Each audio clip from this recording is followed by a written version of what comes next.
सच कहूँ तो मुझे ऐसा लगता है कि अच्छी ही बात है कि अगस्त के अंत में और सितंबर की शुरुआत में कोई शादी-ब्याह नहीं हो रहे। वरना जितना हमारे यहाँ लोग मुँह फुला के बैठ जाते हैं ना, उसके हिसाब से तो ये पोज़ीशंस हमारी ज़िंदगी जीना हमारा मुश्किल कर देती, बहुत बुरी तरीके से। क्योंकि अब बुध यानी कि मरकरी जा रहे हैं सिंह राशि में और सिंह राशि में उनका जोड़ या जुड़ाव होगा केतु के साथ और सूर्य के साथ और ये सारा का सारा बहुत जल्दी मघा नक्षत्र में होने वाला है। सो ऑब्वियस सी बात है, दिल में जो दबा छुपा था अगर अब सब बाहर ना आ जाए, तो फिर क्या ही बात होगी। तो चलिए आज बात कर लेते हैं बुध के सिंह राशि में गोचर की, जो कि होने वाला है 22 अगस्त से लेकर 7 सितंबर तक। नमस्ते, भाग्यश्री होलिस्टिक एस्ट्रोलॉजी में आप लोगों का एक बार फिर से स्वागत है।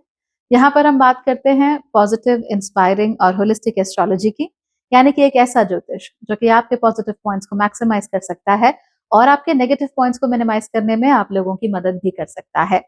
आज हम बुध की बात करने वाले हैं। बुध सिंह राशि में गोचर करेंगे 22 अगस्त को और 7 सितंबर तक यहाँ रहेंगे। तो जो रेगुलर छोटा सा गोचर होता है बुध का, वही हमको इधर देखने को मिलेगा। इस स्थिति में बुध केतु के साथ और साथ साथ ही सूर्य के साथ युति करते हुए चलेंगे। हालांकि ये युति बहुत तेजी के साथ आएगी और तेजी के साथ चली भी जाएगी, क्योंकि गोचर अपने आप में बहुत ज्यादा बड़ा नहीं है। इतना करीब आने की वजह से बुध इस समय पर अस्त भी रहेंगे, जिसकी वजह से we are going to lose all inhibitions. अब ये इनहिबिशंस लूज करने की वजह से क्या होता है? देखिए, आपको ऑलरेडी पता है कि जब भी केतु और बुध एक साथ आते हैं और खास तौर पे अगर उसमें सूर्य का भी पुट ऐड हो जाए, तो ऐसे में हमारा जो बात करने का या कम्युनिकेट करने का तरीका है, इसमें पुरानी रिजेंटमेंट्स कुछ ज्यादा ही नजर आने लगती हैं। तुमने मेरे साथ ऐसा क्यों किया, ऐसा क्यों हुआ, वैसा क्यों हुआ। हो सकता है कि आपने अपने घर वालों को या अपने दोस्तों को किसी चीज के लिए माफ कर दिया हो कि चलो कोई बात नहीं, होता है, चलो एक नई शुरुआत करते हैं। पता है अभी क्या होने वाला है? आपको वो सारी चीजें फिर से याद आ जाएंगी। आप कितना भी अपने आप को समझाने की कोशिश कीजिए कि मैं अच्छा व्यक्ति हूँ, मैं अच्छा इंसान हूँ, मैं भूल चुका हूँ, उसके बाद भी जो पुरानी हर्ट है, जिसको आपने ढंग से प्रोसेस नहीं किया, वो हर्ट सीधा सरफेस पे आने वाली है और आपका उसको रोकना मुश्किल हो जाएगा। यहाँ तक कि वो इतना तेजी से सर्विस पे आएगी, इतना उसकी गति इतनी तेज होगी कि आपको खुद भी पता नहीं चलेगा कि मैंने क्या बोल दिया। सो लेट्स अज्यूम कि आपके पति पहले काम उनके पास नहीं था, कुछ समय तक वो बेरोजगार रहे एंड आप इकलौती थी जो घर का चला रही थी, सारा काम कर रही थी। अभी आपके पति की नौकरी लग गई है एंड यू आर लाइक चलो कोई बात नहीं, जो भी हुआ ठीक था, right now we are earning, both of us are earning, हमारे पास डबल इनकम है, अच्छी बात है। बट जरा सा झगड़ा हुआ नहीं पैसों को लेकर और आपने पति को सुना दिया और कहा कि तुम्हें क्या, अगर तुमने अपना पैसा ऐसे रखा होता, अगर तुमने नौकरी की होती, तो आज हमारे पास इतना पैसा होता। एंड वहां से जो बात बिगड़ेगी ना, उसको संभालना फिर जरा मुश्किल हो जाएगा। क्यों? क्योंकि जैसे आपको याद आ रहा है ना पुरानी पुरानी बातें, वैसे सभी को याद आ सकती हैं। और हमारे देश में एक परंपरा है, हमारे देश की परंपरा ये है कि कितना भी दुख झेल लो, कितना भी अपने आप को दर्द हो जाए, कितना भी हम अंदर से कुंठित महसूस कर रहे हो, पर बाहर से रिश्ता टूटना नहीं चाहिए। गांठें कितनी भी पड़ जाए, पर टूटना नहीं चाहिए। तो ये गांठें कहीं ना कहीं तो आपको पीछे खींचेंगी ना। और अब ये समय है, बहुत छोटा सा समय है वैसे तो, कि जहां पर वो गांठें आपको पीछे खींच भी लेंगी और आपके मन से, आपके मुंह से ऐसी बातें निकलवा भी देंगी जो कि उन गांठों की प्रेजेंस का सबसे बड़ा द्योतक है। इसीलिए you will have to be extra careful around this time. क्या, कब, कहाँ और कितना बोलना है। जैसे कि मैंने कहा, कंट्रोल करना आसान नहीं होगा, लेकिन अगर आप जनरली अपनी जबान पर कंट्रोल रख सकते हैं, जनरली अगर आप लोग बोलने से 4 बार पहले उसके सोच सकते हैं कि भाई मैं क्या बोल रहा हूँ, how can I synthesize it, things will be a little better for you. Otherwise it's going to come out on the surface and it's going to be problematic. अगर आप लोगों को ज्यादा प्रॉब्लम हो रही है तो टेंशन मत लेना, आप मेरी वेबसाइट पर जाकर या फिर व्हाट्सएप पर आन्या को मैसेज करके सेल्फ डिस्कवरी क्वेश्चनर अपने लिए ले सकते हैं। 100 बड़े ही इंटरेस्टिंग और बहुत ही गहरे सवालों का ये क्वेश्चनर है। इसमें हिंदी और इंग्लिश दोनों में ही सवाल हैं, ताकि आप लोग उसको आसानी से कर सके। सो 100 क्वेश्चंस इन बोथ लैंग्वेजेस। आप इसको ले लीजिए और उसके बाद इन पर काम करना शुरू कीजिए। हर दिन अगर एक सवाल का जवाब भी देंगे, तो अगले 100 दिनों में आपके मन में जितना भी मैल भरा पड़ा है ना, सारा का सारा बाहर निकल आएगा।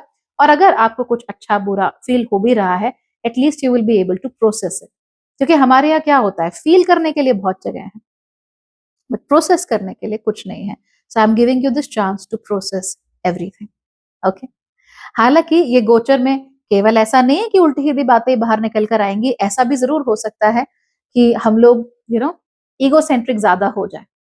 सो आवर ईगोज़ में स्टार्ट फ्लेयरिंग अप, अहंकार हमारे अंदर ज़्यादा बढ़ने लगे। तो जिन लोगों के अंदर स्वाभाविक रूप से अहंकार ज़्यादा है ना, उनमें अब आप ये चेंजेस होते हुए देख सकते हो। But that is not all. आप ये भी देखेंगे कि कई सारे ऐसे लोग हैं, जिनकी पेट की समस्याएँ बढ़ती ही चली जा रही हैं, कम नहीं हो रही हैं। इसमें पेट में टॉक्सिन्स का ज़्यादा जमा हो जाना, राइट?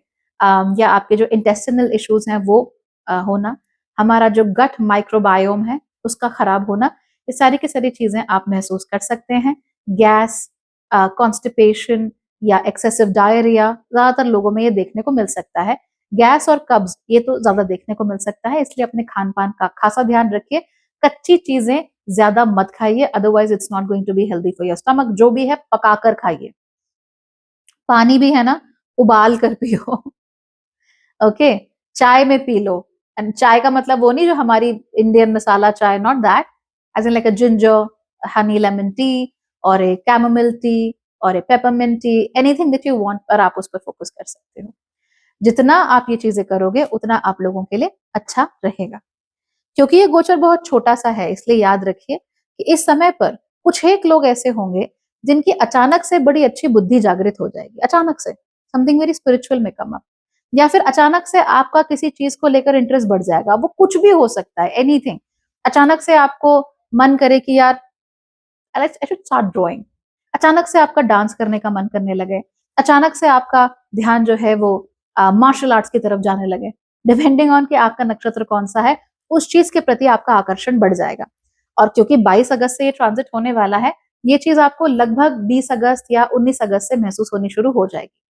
हालाँकि इतना ज़रूर याद रखिए कि अगर आपकी राशि या लग्न सिंह है या फिर मीन है, इन दोनों ही केसेस में आप लोगों को पेट की समस्याएँ दूसरों से कहीं ज़्यादा हो सकती हैं।